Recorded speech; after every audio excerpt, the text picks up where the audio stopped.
தலைவர் 173 படத்திலிருந்து விலகிய சுந்தர் சி. காரணம் என்ன தெரியுமா? 40 வருஷத்துக்கு பிறகு சூப்பர் ஸ்டார் ரஜினிகாந்த் மற்றும் விண்வெளி நாயகன் கமலஹாசன் இணைந்து நடிக்க போறாங்க. அதை கமலஹாசன் ப்ரொடியூஸ் பண்ண சுந்தர் சி டைரக்ட் பண்றதா அதிகாரப்பூர்வ அறிவிப்பு வெளியாச்சு.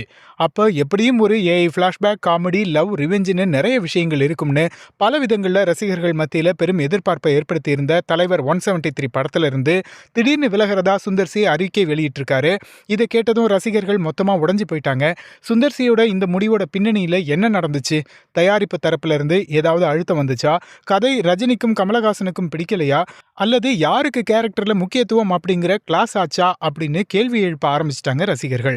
இதுக்கிடையில ரஜினிகாந்த், கமலஹாசன் மற்றும் சுந்தர் சின்னு அவர்களோட மகள்கள் மொத்தம் 6 பேரும் சேர்ந்து தலைவர் 173ல முக்கியமான பொறுப்புகளை பிரிச்சு செய்ய போறாங்கன்னு எல்லாம் தகவல்கள் வெளியாச்சு.